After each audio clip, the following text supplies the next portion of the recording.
तीन दवाइयां जो हम देते हैं अपने पेशेंट्स को, तीन दवाइयां बस। पहली दवाई का नाम है सबसे फास्टेस्ट दवाई, टाइम एज मेडिसिन। ये जो मैं बताता जा रहा हूं उसके डिटेल में जाना हो तो साथ में वो किताब भी है जो आप ई बुक ले सकते हैं, है ना। टाइम एज मेडिसिन का मतलब ये है कि अगर आप सिर्फ ये करें जो मैं अब बताने जा रहा हूं अगले 1 मिनट में, सुबह 8 बजे से पहले कुछ नहीं खाना है, शाम के 6 बजे के बाद कुछ नहीं खाना है, सनसेट से पहले आपका डिनर फिनिश हो जाए। मैं ये नहीं बोल रहा हूं कि क्या खाना है क्या नहीं खाना है, कितना खाना है, ये नहीं बोल रहा हूं, खाना चेंज करने नहीं बोल रहा हूं। Don't eat anything before 8 AM, don't eat anything after 6 PM, right. अगर आप ये कर लेते हैं, अगर वर्ड यूज कर रहा हूं, कई लोग नहीं करेंगे, अगर आप ये कर लेते हैं और ऐसा करते हुए अगर 10 दिन हो जाते हैं, with in the first 10 days गुजरने के बाद, विद इन 10 डेज के बाद 11वें दिन से आपकी नींद अच्छी हो जाएगी, कॉन्स्टिपेशन गायब हो जाएगा, एसिडिटी गायब हो जाएगा, ब्लोटिंग गायब हो जाएगा। अगर आपने करते करते 15 दिन पार कर दिए तो ज्वाइंट पेन रिलीफ होने लगेगा। अगर करते करते 3 हफ्ते पार कर दिए, ब्लड शुगर ब्लड प्रेशर नीचे आने लगेगा, आपको दवाई छोड़नी मजबूरी हो जाएगी, इंसुलिन टेपर डाउन करना जरूरत पड़ जाएगी। और अगर 4 हफ्ते भी गुजार दिया आपने तो गैस्ट्रिक एसोफेगल रिफ्लक्स डिजीज या मोटापा, वो उसमें मोटापे में तो 5% घट जाता है एवरी मंथ, 5% रिडक्शन, राइट। और मोटापे में जो एक्सेस फैट है वही घटता है। तो मैंने आपको ये बताया सिर्फ एक चीज करना है, don't eat anything before 8 AM and don't eat anything after 6 PM। यानी कि आप लगभग 10 घंटे के ब्रैकेट में खा रहे हैं और बाकी आप कुछ नहीं खा रहे हैं। तो जब आप कुछ नहीं खा रहे हैं यानी कि शाम के 6 बजे के बाद, तब भी बॉडी को खाना चाहिए। तो बॉडी क्या करता था, जहां जहां आपका ट्यूमर है, स्टोन है, ब्लॉकेजेस हैं, आप कभी स्टोन किसी का निकलता किडनी का, अगर उसको तोड़ के देखें उसके अंदर क्या है पता है आपको, उसके अंदर न्यूट्रिशन होती है, उसमें कैल्शियम है, पोटेशियम है, उसमें विटामिन हैं, मिनरल्स हैं, प्रोटीन है, अच्छी अच्छी चीजें होती हैं। वो एक तरह का खजाना है जो बॉडी यूटिलाइज नहीं कर पा रही। तो स्टोन, ट्यूमर, उसके अंदर खजाना होता है। तो लेकिन वो खजाना बॉडी तब यूटिलाइज करेगी जब आप सनसेट के बाद नहीं खाएंगे तब, right. Don't eat after sunset. Sunset के बाद जो आप खाते हैं वो बॉडी स्टोर करती रहती है, और सनसेट से पहले जो खाएंगे वो बॉडी यूटिलाइज करती रहती है। As simple as that, right. हमारी this not a circadian rhythm of the body, हमारी बॉडी बनी ही ऐसे है। Don't eat after sunset and do it for few days. तो कितने कितने रिजल्ट आएंगे वो हम अपने हॉस्पिटल्स के डेटा से आपको बता रहे हैं। बाकी डिटेल डेटा के लिए वो किताब का मैंने रेफरेंस दिया है, टाइम एज मेडिसिन, राइट। तो याद रखिए, हमारे मान लीजिए यहाँ पे कई सारे इंस्ट्रूमेंट्स हैं, ऑर्केस्ट्रा चल रहा है, पियानो भी है, गिटार भी है, तबला भी है, और सारे लोग जब बजा रहे हैं आपस में हारमोनी, आपको जो सुनाई देगा व्हाट इज कॉल्ड म्यूजिक। लेकिन मैं क्या करता हूँ, चालाकी से पीछे वाला जो बांसुरी वाला उसको छेड़ देता हूँ, भाई साहब गाड़ी की चाबी देना, हटाना है। जैसे मैंने उसको डिस्ट्रैक्ट किया, वैसे जैसे वो डिस्ट्रैक्ट हुआ, उसके डिस्ट्रैक्ट होने से बाकी लोग भी डिस्टर्ब होंगे। हालांकि सब बजा अभी भी रहे हैं, लेकिन आपको जो सुनाई देगा नॉइस, है ना।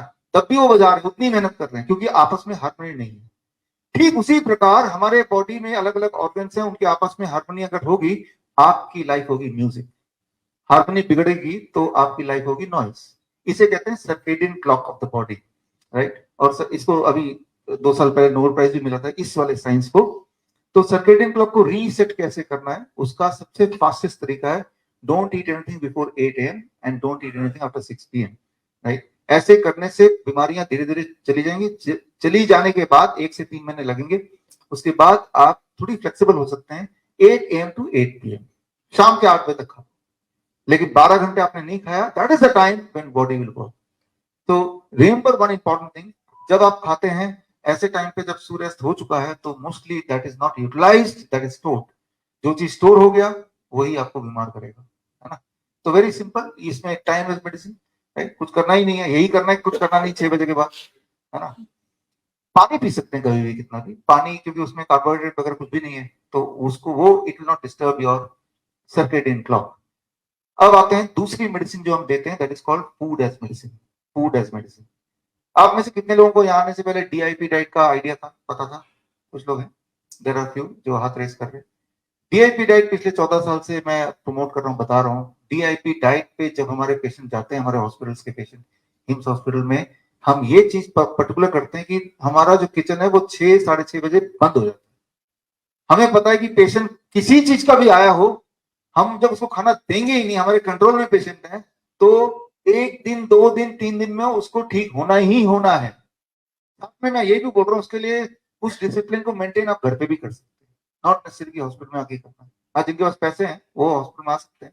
आप सब तो अभी बताया आचार्य जी ने कि भाई वो बहुत बिजनेसमैन बड़े से बड़े आने वाले, मैंने कहा ठीक है, फिर तो हमारे हॉस्पिटल में आ सकते हैं आप, राइट। तो खैर, हॉस्पिटल में आए या घर पे करें, करें यही फूड एज मेडिसिन में। जब हम अपने पेशेंट को DIP डाइट देते हैं, 14 साल से हम दे रहे हैं, पहले 3 दिन के अंदर 90% पेशेंट को दवाई छोड़नी पड़ती है। इंसुलिन को एटलीस्ट 50% टेपर डाउन करना पड़ता है। 3 दिन से 1 हफ्ते के अंदर बीपी की गोली सबकी छूट जाती है, अधिकतर की, और 2-4% जिनका किडनी फेलियर होता है उनका तो नहीं छूटता, लेकिन अगर किडनी फेलियर के अलावा है तो छूट जाती है। हाई कोलेस्ट्रॉल नॉर्मलाइज हो जाता है, 250 से ऊपर जो होता है कम हो जाता है। इंटेस्टाइनल डिसऑर्डर मोस्टली ठीक हो जाता है। अगर यही करते करते 1 महीना हो गया तो एंजाइना जो है, हार्ट डिजीज यानी कि एंजाइना, जब भी चलते हैं आपको चुभन होती है, दर्द होता है या ब्रेथलेसनेस होती है, थकान होती है, जब भी आप स्टेयर चलते हैं तो वो गायब हो जाता है। Obesity 10% reduction on the first month, यानी कि 100 kg का इंसान 1 महीने के अंदर 90, अगले महीने 5% रिडक्शन मोर, यानी कि 85 kg। इस तरह से 3-4 महीने में नॉर्मल BMI में आ जाता है। 2 महीने अगर आपने DIP डाइट फॉलो किया तो ये हो ही नहीं सकता कि थायराइड की गोली छोड़नी मजबूरी ना हो जाए, नहीं तो आपका हाइपोथायराइड हाइपरथायराइड हो जाएगा, उल्टा हो जाएगा। और कहीं आपने अगर 6 महीने कर लिए तो कैंसर है, अर्थराइटिस है, अस्थमा है, इसमें क्लियर इंप्रूवमेंट, ठीक होने लगता है, ठीक हो जाता है, उसके सारे सिम्टम गायब हो जाते हैं। 8 महीने कर लिया तो kidney dysfunction, liver, skin disease, इसमें फायदा होने लगता है। 3 महीने बाद अक्सर हमारे पेशेंट्स आते हैं कि भाई हमने तो डायबिटीज के हिसाब से DIP डाइट लिया था, लेकिन हमारा कैटरेक्ट ठीक हो गया, हमारे चश्मे छूट गए, ग्लूकोमा ठीक हो गया। तो 3 महीना लगातार करने से, आप में से कई लोग चश्मा पहने हुए हैं इस वक्त, और आपकी मजबूरी होगी चश्मे का या तो पावर कम करना पड़ेगा या छोड़ना ही पड़ेगा। चश्मे से नहीं दिखाई देगा फिर ठीक से, बिना चश्मे के फिर ठीक से दिखाई देगा।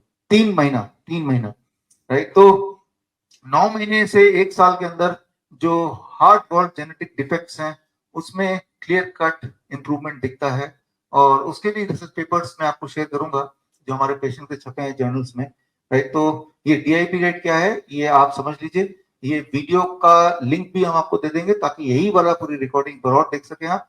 DIP डाइट में 3 ही स्टेप है। पहला स्टेप है 12 बजे तक सिर्फ आपको फल खाना है, 3 से 4 तरह के फल आपकी पसंद के, उसमें संतरा, तरबूज, खरबूज, पपीता, जितने सारे फल हैं जो आपको पसंद है वो आप खा सकते हैं। अगर आप डायबिटीज पेशेंट है तो आपको कोशिश करनी है कि अधिक से अधिक मीठे फल जरूर खाने, मीठे फल जैसे आम, जैसे अंगूर, जैसे चीकू,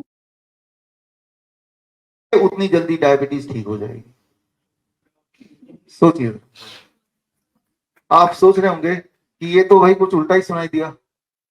अक्सर पेशेंट आके बोलते हैं कि मैं 15 साल से मैंगो नहीं खा रहा हूं फिर भी मैं डायबिटिक पेशेंट हूं। मैं उनको बोलता हूं क्योंकि आप 15 साल से मैंगो नहीं खा रहे इसलिए आप डायबिटिक पेशेंट हैं।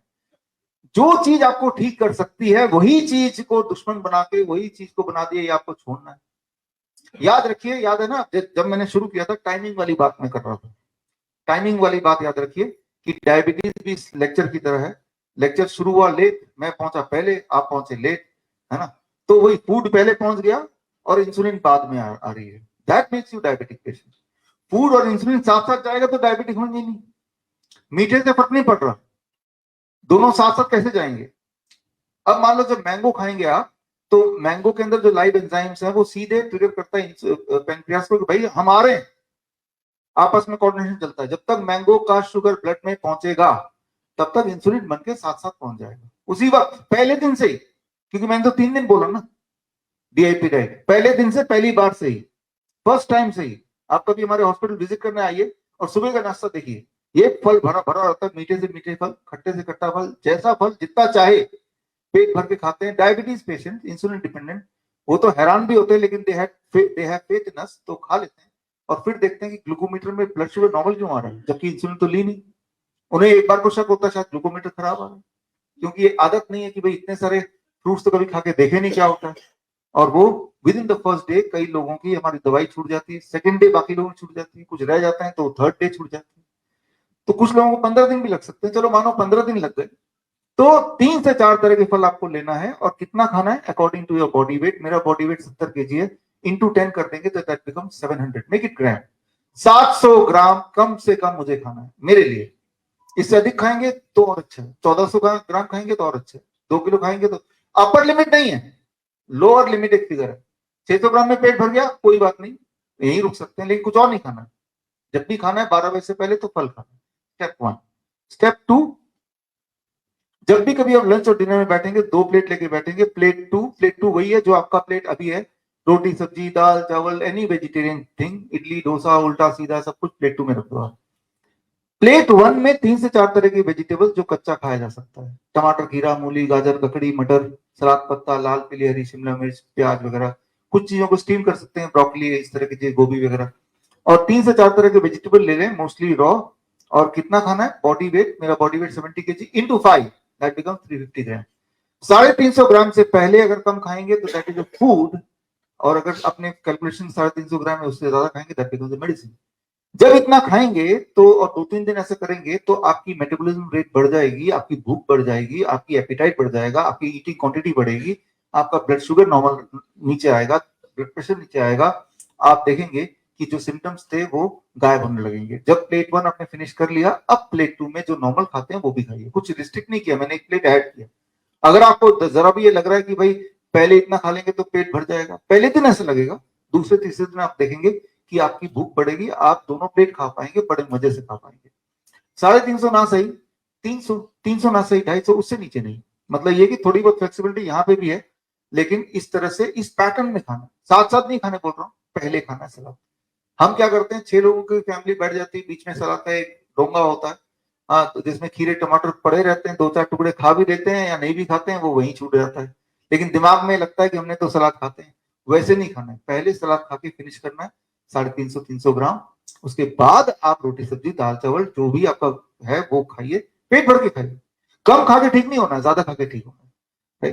तो लंच में यही करना, डिनर में भी यही करना। एक आखिरी बात, 2 तरह की चीजों को छोड़ दीजिए, जो भी चीज फैक्ट्री से आती हो, packed refined food biscuit bread वो छोड़िए, जो भी चीज जानवरों से आती है वो छोड़िए, चाहे वो चिकन अंडे मीट या फिर डेयरी प्रोडक्ट दूध दही लस्सी मक्खन घी पनीर छाछ छोड़ दीजिए। अगर आपको लगता है कि दूध से तो बड़ा हड्डियां मजबूत होती हैं, तो आपने तो बचपन से दूध पिया ही है, तो काफी सारी मजबूत हो ही चुकी होंगी। अगर थोड़ी देर के लिए छोड़ भी देंगे तो हड्डियां पिघलेंगी तो नहीं। ऑन द कॉन्ट्रेरी जरा सोचिए, इंसान ही एक ऐसा जानवर है जो जीवन भर दूध पीता है। इंसान ही एक ऐसा जानवर है जो दूसरे जानवर का दूध पीता है। शेर गाय का शिकार करता है लेकिन गाय को पकड़ के दूध नहीं पीने लगता है कि नहीं। तो गो बाय द नेचर। दूध बना है हमारे बचपन में जब दांत नहीं निकले कुछ महीने के लिए, लाइक ऑल अदर एनिमल। और हमारी माँ का दूध, कई लोग बोलते हैं गाय का दूध तो बहुत न्यूट्रिशियस है, न्यूट्रिशियस है, गाय के बछड़े के लिए न्यूट्रिशियस है। उसमें जो ग्रोथ हार्मोन है that is about 6 time more than the growth hormone of human milk. तो एक बछड़ा 6 महीने में पूरा 100 kg का बन जाता है, लेकिन एक इंसान को 100 kg बनने में तो पूरी जिंदगी लग जाती है ना। तो हमें अपने बच्चे को गाय भैंस तो बनाना नहीं, इंसान ही बनाना है। फिर भी अगर आप सोचते हैं कि दूध इंपॉर्टेंट है तो जिंदगी भर आपने पिया ही है, मेरे बोलने से 3 दिन के लिए छोड़िए, उसमें तो कोई नुकसान हो ही नहीं सकता। मान ही लीजिए 3 दिन में अगर रिजल्ट नहीं आए तो आप दोबारा अपना जो भी अपना पहले का था वो कर लीजिए, है ना। और अगर आपको रिजल्ट मिल रहा है जैसा रिजल्ट मैंने अभी बताया था, राइट, तो फिर आपको पता चलेगा कि आपकी बॉडी क्या चाहती है। इंपॉर्टेंट है एविडेंस जो आपकी बॉडी दे रही है, that is the most important evidence, right.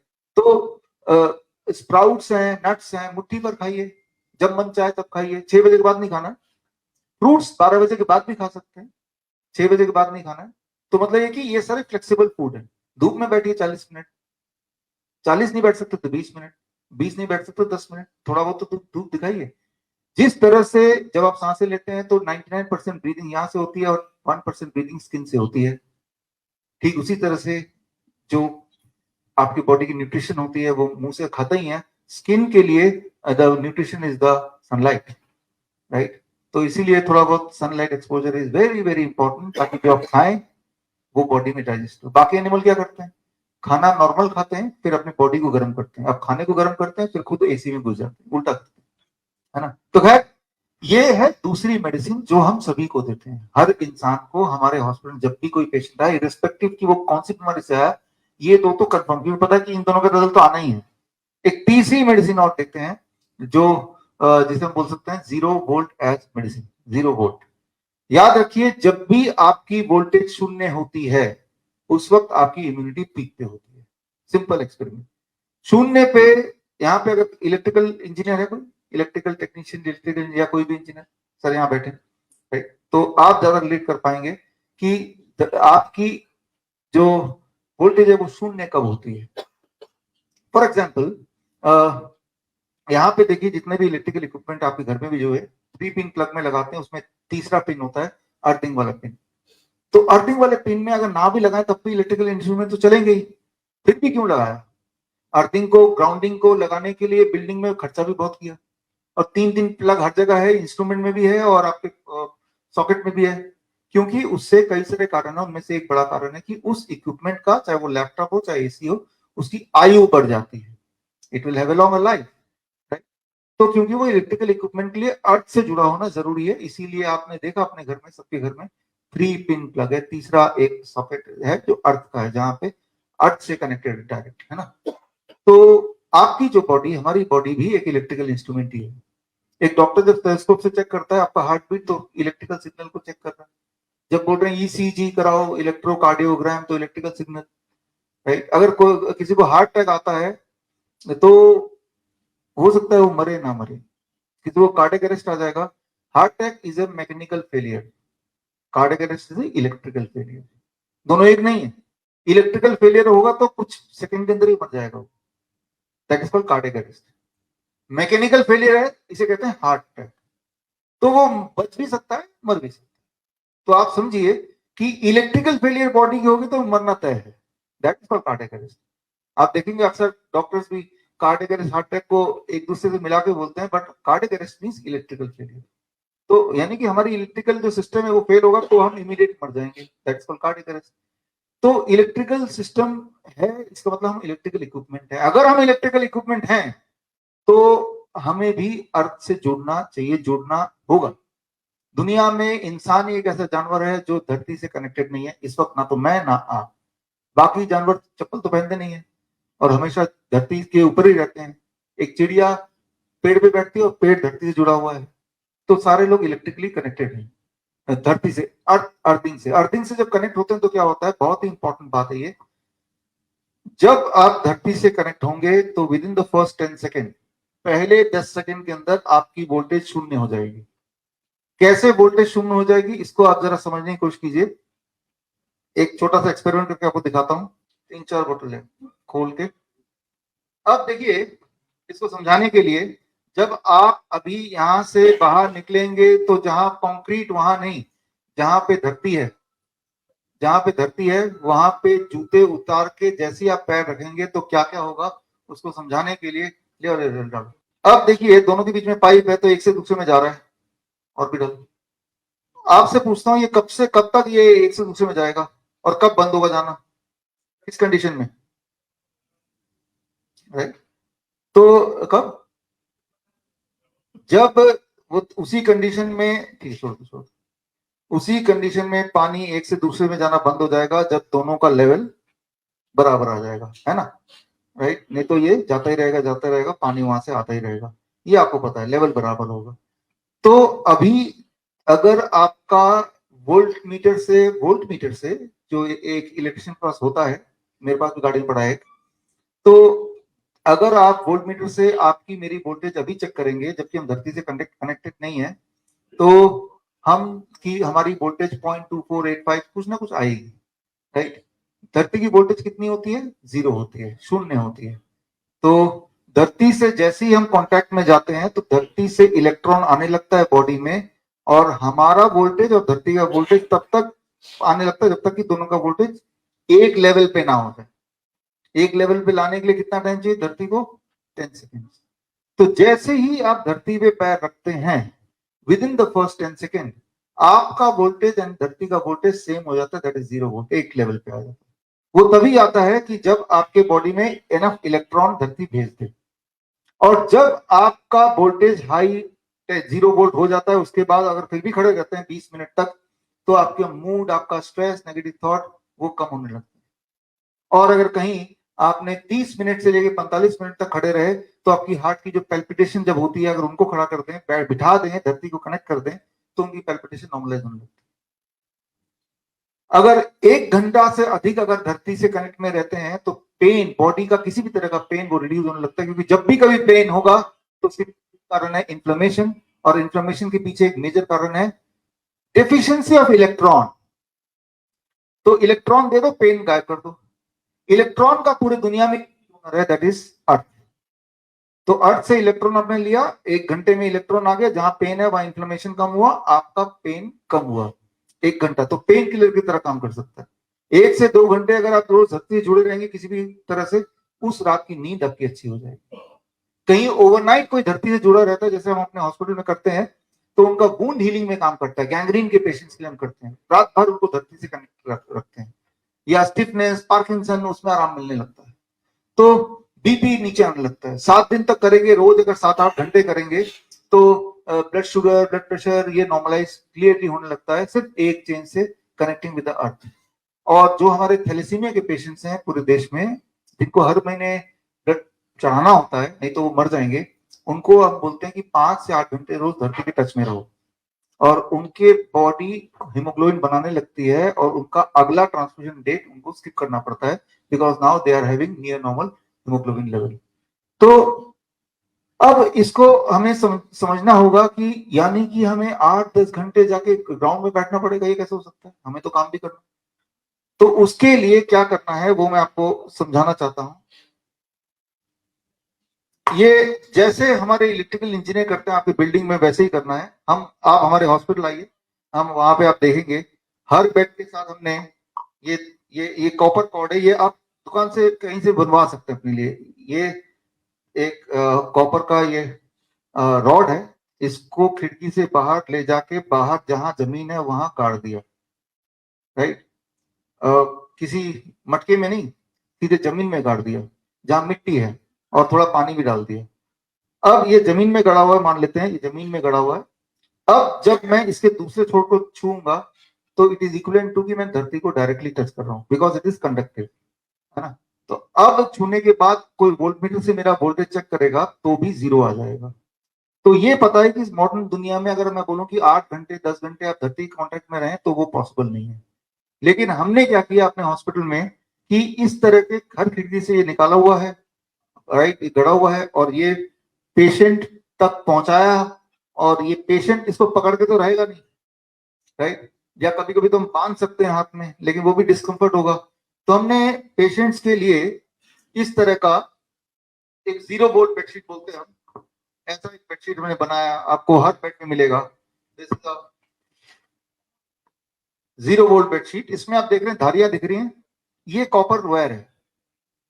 जो वीविंग स्टेज में ही हमने धागे के साथ कॉपर वायर को वीव कर दिया, राइट, कॉपर वायर। तो ये इस बेड में हम इसका एक एंड यहां पे पिन कर देते हैं।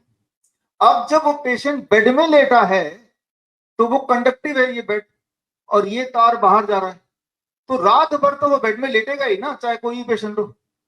और जब वो 8 घंटे बेड में लेटा है तो पूरे रात भर के लेटने से उसकी वुंड हीलिंग है, उसकी स्टिफनेस है, उसकी पार्किंसन है, उसका ब्लड प्रेशर, ब्लड शुगर है, ऑल काइंड ऑफ इन्फ्लेमेशन है, उसकी नींद है, यही सारे होते हैं बीमारियां। पहली रात में बोलता आज नींद बड़ी अच्छी है, आज मेरा पेन थोड़ा कम है, आज स्टिफनेस थोड़ा कम है, आराम है। एक बार बना लो तो कितने दिन चलेगा? जीवन भर, राइट।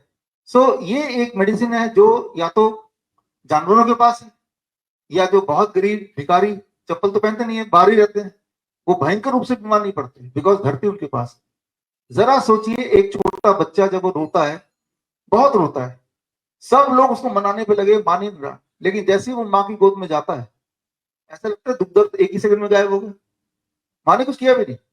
सिमिलरली जब आप धरती माँ की गोद में जाएंगे, आपके भी दुख दर्द धीरे धीरे कम होने लगेंगे। Very very important. मैं ये बोलना चाह रहा हूं कि आप सब अपने घर में ऐसा एक जुगाड़ कर लीजिए।